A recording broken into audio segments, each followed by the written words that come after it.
Penyakit yang menyerang sel otak membutuhkan penanganan khusus. Umumnya penyakit ini menyerang para lansia. Banyak anak dari para lansia yang menitipkan orang tua mereka ke klinik atau panti khusus yang menyediakan layanan perawatan bagi penderita Alzheimer. Salah seorang perawat penderita Alzheimer pernah dipukuli bahkan dituduh mencuri oleh pasiennya. Berikut kisahnya.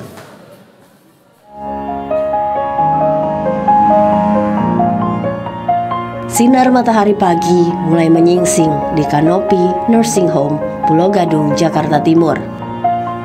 Tak perlu waktu lama bagi Maria Claret untuk bergegas memulai hari.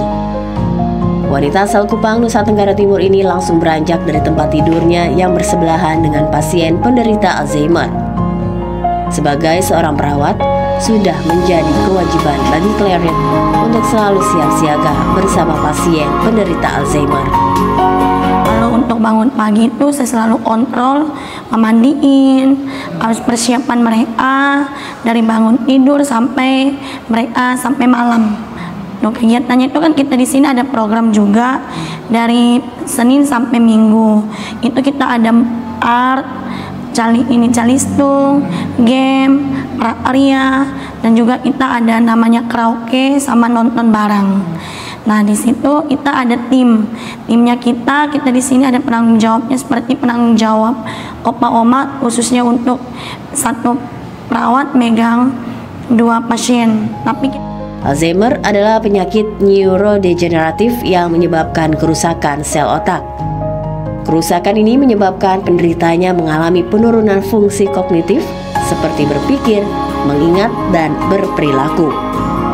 Sebagai perawat yang paling dekat dengan pasien-pasien penderita Alzheimer, Claret mengalami berbagai hal. Ia pernah dituduh sebagai seorang pencuri, dianggap sebagai teman, hingga anak kandung oleh pasiennya. Pernah juga saya pas siapin barang-barangnya, pernah kita juga dituduh karena dituduh mencuri gitu, namanya kan udah Alzheimer. Jadi dia mengira barang-barangnya ini kita yang ngambil. Jadi dia menceritakan kepada teman sekamarnya kalau misalkan barangnya itu diambil sama saya sebagai suster. Jadi padahal Mbak Claret apa?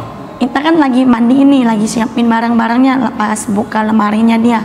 Tapi di situ dia mencurigai kita kalau kita lagi ngambil barang miliknya dia yang lagi di kamar gitu, di lemari gitu. Berarti sama aja Mbak Claret dianggap orang asing tiba-tiba? Iya, karena kan mereka tuh menganggap kita tuh sebagai, kadang daya ingat mereka, oh ini suster, kadang mereka ingat ini anaknya, kadang ini sebagai temannya yang masa dulu. Mereka ingatin kembali masa lalu mereka yang dulu mungkin mereka kerja atau pernah mereka lagi ya masa-masa lalu mereka gitu. Mereka kan ingat kembali masa-masa itu.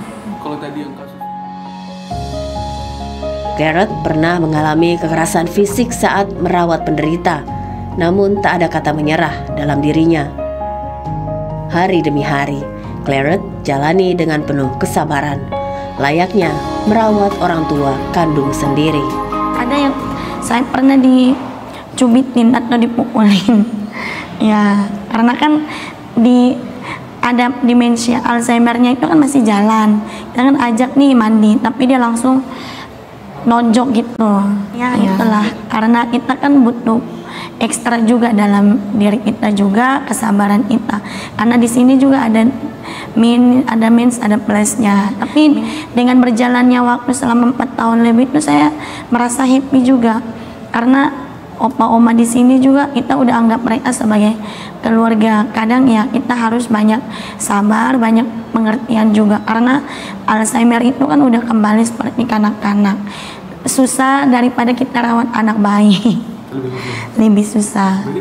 Tapi saya memandang bahwa seorang perawat itu tuh profesi yang sangat mulia, karena dia menaruh setiap kesabarannya, hatinya untuk merawat seseorang itu nggak gampang, Kak.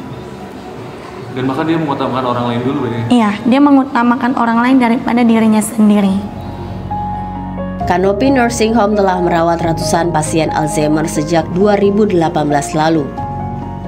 Pusat perawatan ini mengaku tidak mudah menemukan sosok perawat yang kerasan menangani para pasien. Sosok seperti Claret menjadi penyemangat bagi klinik ini untuk terus berupaya membantu para penderita Alzheimer. Claret bekerja dengan sepenuh hati untuk membantu merawat para lansia di tempat ini. Para pasien yang dirawatnya di tempat ini telah dianggapnya sebagai orang tua sendiri. Ihsan Ali, Hidayat Syarif, Berita 1, Jakarta.